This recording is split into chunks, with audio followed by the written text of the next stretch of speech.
So share just a little bit about how you made this your home and when you moved in. So the thing that surprised me is how quickly we came to the decision.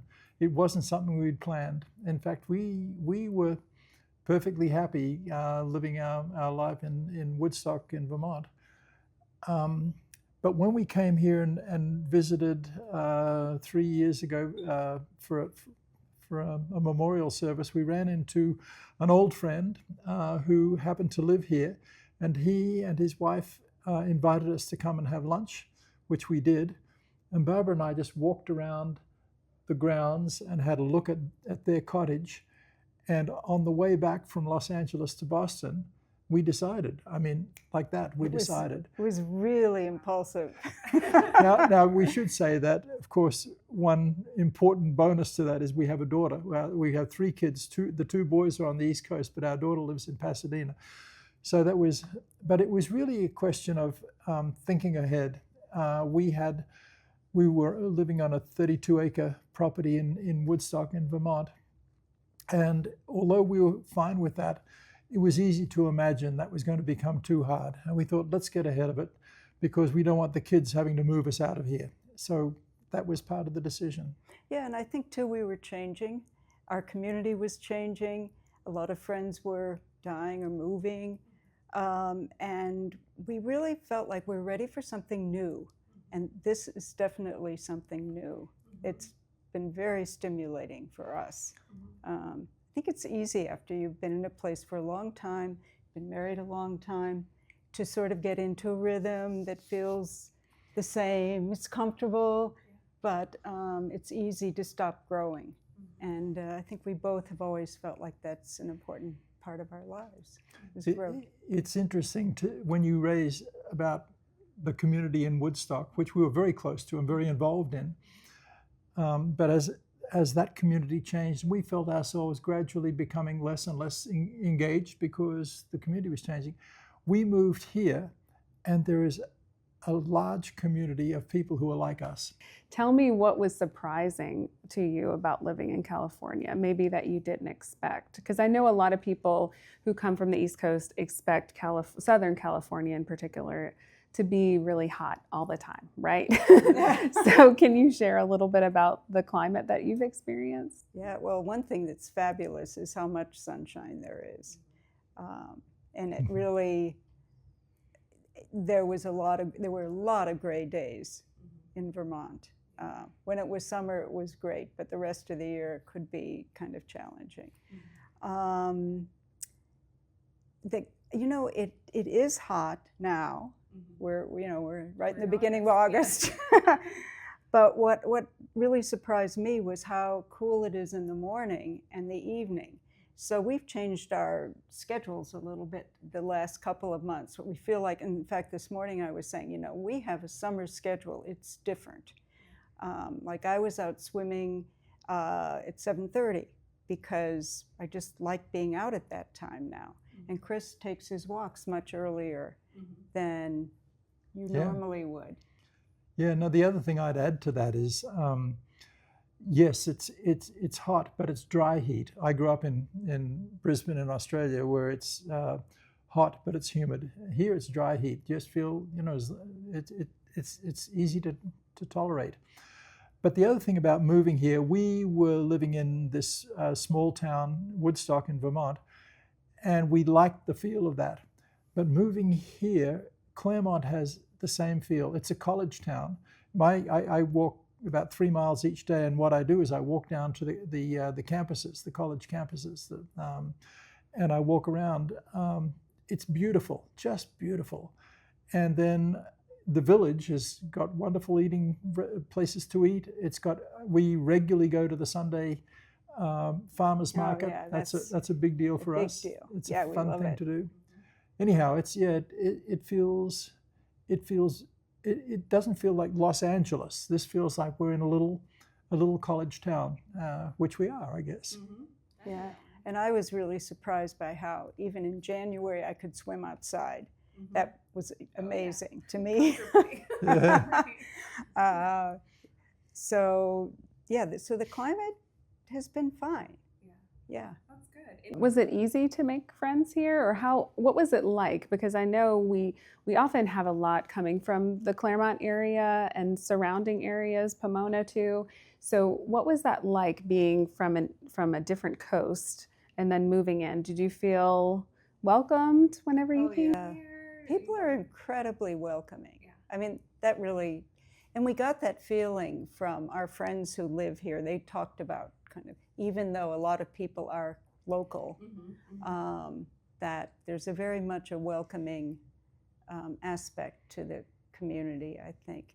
I mean, for me, making really close friends is a big issue. I mean, I really, I have friends all over.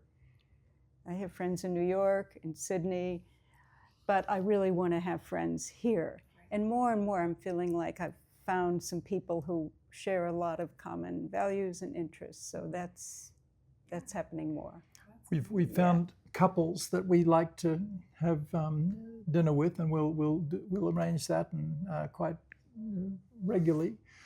But also, I've always had guys that I get together with. I've got a mates group in Australia that we get together with regularly and have a boys' week. I had the same thing in the US, and here I've just started a group that we go off campus. It's the third Thursday at 3, the TTT. It's the thirsty third Thursday at 3. And there are some brew pubs around here. We just go and have a couple of beers and talk, just guys. So it's the beginnings. It's too early to say we've got really close friends, but we've got the beginnings of what looks like really deep relationships. Yeah, and you mentioned couples, but there are a lot of single people here. And we also have friendships with them. Right. So it's not like you have to be a couple to be welcomed and integrated into the community. Yeah. Now, I have to mention, because we're sitting in front of your beautiful artwork, so can you tell us a little bit about your medium and because I see different forms all throughout your beautiful cottage here, which we're in right now. So can you share a little bit about your inspiration for your artwork? Well, it's taken quite a voyage. I was a teacher and then a social worker before I got, in my 50s, started making art. And it's gone through a lot of phases, painting and printmaking. But the last 10 or 15 years, I've been using materials from the environment mostly. So I had a few years making things out of tea bags. And more lately, I've been actually, for quite a few years now, I've been using things from the natural environment. Amazing. And you had a show here at the Gardens. We have a gallery here, and you had a show. I did. And can you tell us just a little bit about that? That was so much fun. I was really excited to be asked to do that shortly after we moved in. And so it had a lot of work made with botanic materials, some from here, some from Australia. Some of these pieces here it's called eco dyeing. It's using plant materials. I've done that a lot. But I'm intrigued by the seed pods here. They're different from other places, and I've used those in my art. Different kinds of bark. I've made sculptures. Anyway, it's exciting to be in a place where there are new materials to explore. Absolutely. And when you walk, you collect, right? I do. Because I was reading your artist statement and I saw that and I was like, how fascinating. So do you have a website or? Yeah. Okay, definitely. We'll share that after. So if anyone's interested. Your book, yes. Oh. And you said you just finished a new book too. You've already published 2, I believe? So I spent, as an academic, I spent a lot of time writing and publishing, but the books were deep in footnotes and unintelligible language. So when I became emeritus, I started, the first thing I did was I published a memoir from Australia.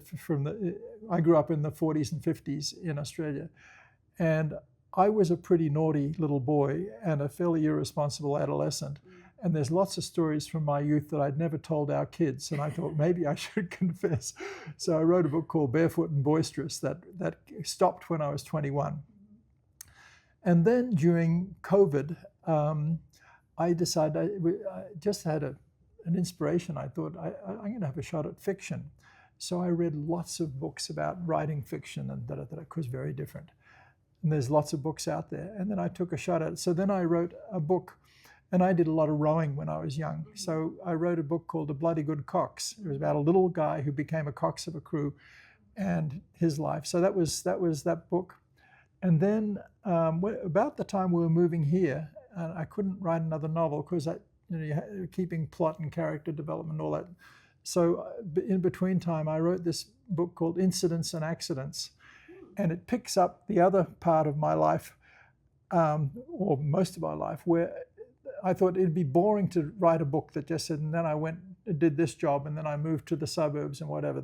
So this is the book is about the handful of incidents that change your direction, the turning points, the pivot points in your life. Anyhow, that's called Incidents and Accidents. And then when I got here, that's when I enrolled in an online course. I thought, let's get serious, or 2 online courses actually.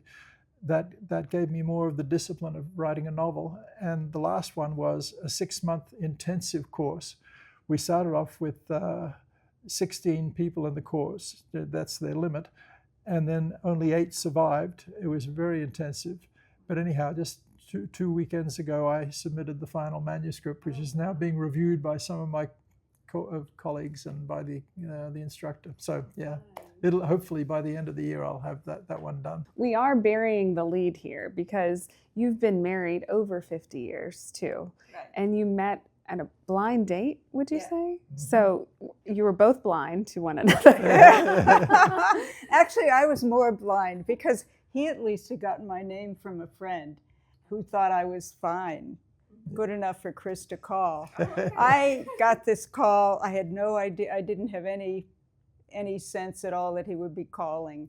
So yeah, it was a leap of faith. It was was impulsive too, our decision. Get married. Okay, so Yeah, I see a trend here. Yeah, we're hoping that it'll eventually work out. You know, after 50 Yeah, we're years, still we're working still on it. figuring. Well, I think the same when talking about love and retirement communities, when you know, right? Exactly. So why wait?